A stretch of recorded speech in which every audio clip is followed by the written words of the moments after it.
जय माता दी। गुप्त नवरात्रि के 7वें दिन महाविद्या माँ धूमावती की पूजा तांत्रिक सिद्धि के लिए की जाती है। देवी पार्वती की पूजा हर सुहागिन स्त्री अपने सुहाग की रक्षा और सौभाग्य की वृद्धि के लिए करती है।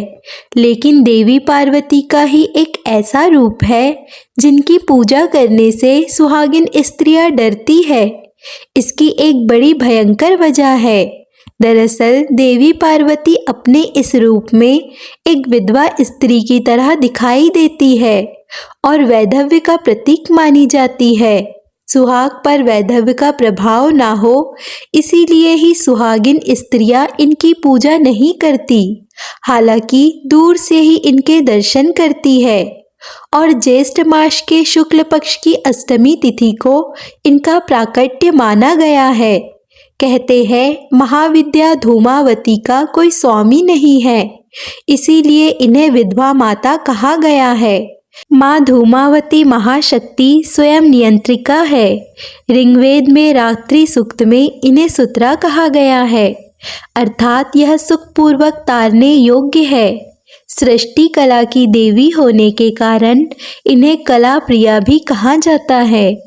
देवी का मुख्य अस्त्र है सूप, जिसमें ये समस्त विश्व को समेटकर महाप्रलय कर देती है। इन्हें अभाव और संकट को दूर करने वाली महाविद्या कहा गया है। महाविद्या धूमावती की साधना करने से पहले कुछ जरूरी नियमों को जान लेना चाहिए, जैसे कि सुहागिन महिला को इनकी पूजा नहीं करनी चाहिए।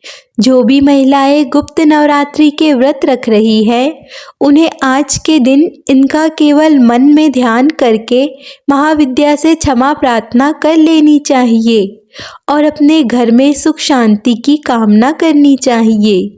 इनकी पूजा गोधूली बेला में करने से बहुत जल्दी मनोकामनाएं पूरी होती है।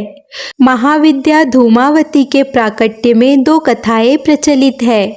पहली कथा के अनुसार जब देवी सती ने पिता के यज्ञ में स्वेच्छा से स्वयं को जलाकर भस्म कर दिया, तो उनके जलते हुए शरीर से जो धुआं निकला, उससे महाविद्या धूमावती का जन्म हुआ। इसीलिए वे हमेशा उदास रहती है, यानी कि महाविद्या धूमावती धुएं के रूप से देवी सती का भौतिक स्वरूप है। देवी सती का जो कुछ बचा रहा वह है उदास धुआं। दूसरी कथा के अनुसार कहा जाता है कि एक बार देवी पार्वती को बहुत तेज भूख लगी। कुछ नहीं मिलने पर उन्होंने भगवान शिव से भोजन की मांग की। भगवान शिव कुछ समय के लिए उनसे इंतजार करने के लिए कहते हैं, परंतु माता पार्वती की भूख और तेज बढ़ गई। अंत में भूख से व्याकुल होकर माता पार्वती शिव को ही निगल गई। भगवान शिव को निगलने के पश्चात माता की देह से धुआं निकलने लगा। तब माता की भूख शांत हुई। इसके बाद भगवान शिव अपनी माया के द्वारा पेट से बाहर आ गए और माता से कहते हैं कि धूम से व्याप्त देह होने के कारण आपके इस स्वरूप का नाम धूमावती होगा।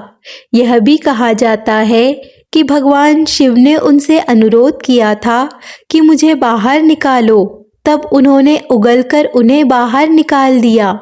निकलने के बाद भगवान शिव ने उन्हें श्राप दिया कि आज और अभी से तुम विधवा रूप में रहोगी। यह भी कहा जाता है कि जैसे ही देवी पार्वती भगवान शिव को निगल लेती है, उनका एक स्वरूप विधवा जैसा हो जाता है। इसके अलावा भगवान शिव के गले में मौजूद विष के असर से देवी पार्वती का पूरा शरीर धुएं जैसा हो गया। उनकी पूरी काया श्रृंगार विहीन हो गई। तब भगवान शिव ने अपनी माया से देवी पार्वती को कहा कि आप मुझे निगलने के कारण अब विधवा हो गई है, जिस कारण से आपका एक नाम धूमावती भी होगा। महाविद्या धूमावती का वास्तविक रूप धुएं जैसा है। शारीरिक स्वरूप से देवी कुरूप, उबड़ खाबड़ या बेढंगी है। विचलित स्वभाव वाली, लंबे कद की 3 नेत्रों से युक्त तथा सफ़ेद वस्त्र धारण करती है। देवी खुले बालों से युक्त एक वृद्ध विधवा का रूप धारण किए हुए है। अपनी भाई भुजा में देवी ने सूप तथा दाई भुजा में मानव खोपड़ी से निर्मित खप्पर धारण कर रखा है। कहीं कहीं वे आशीर्वाद भी प्रदान कर रही है। देवी का स्वभाव अत्यंत अभिष्ट और देवी सदा अतृप्त तथा भूखी प्यासी है। देवी काले वर्ण की है तथा इन्होंने सर्पों रुद्राक्ष को अपने आभूषण स्वरूप धारण कर रखा है।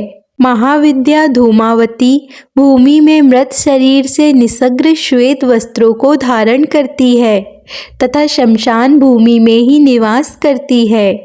देवी धूमावती समाज में बहिष्कृत है।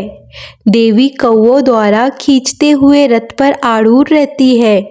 देवी का संबंध पूर्णतः श्वेत वस्तुओं से ही है तथा लाल वर्ण से संबंधित वस्तुओं का पूर्णतः त्याग करती है।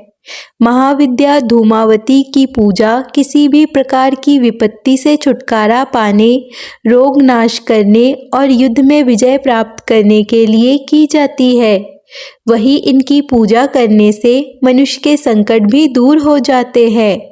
अगर उन्हें किसी भी चीज का अभाव है तो वह अभाव भी महाविद्या धूमावती की कृपा से दूर हो जाती है। महाविद्या धूमावती की साधना करने के बाद बची हुई सभी पूजन सामग्रियों को उसी दिन शाम की पूजा के बाद विसर्जित कर दे और महाविद्या को जो भी भोग अर्पित किया है उसे गौ माता को खिला दे। तो ये थी माँ महाविद्या धूमावती की कथा। अगर आज की कथा आपको पसंद आए तो वीडियो को लाइक, कमेंट, शेयर ज़रूर कीजिए और चैनल को सब्सक्राइब कर लीजिए।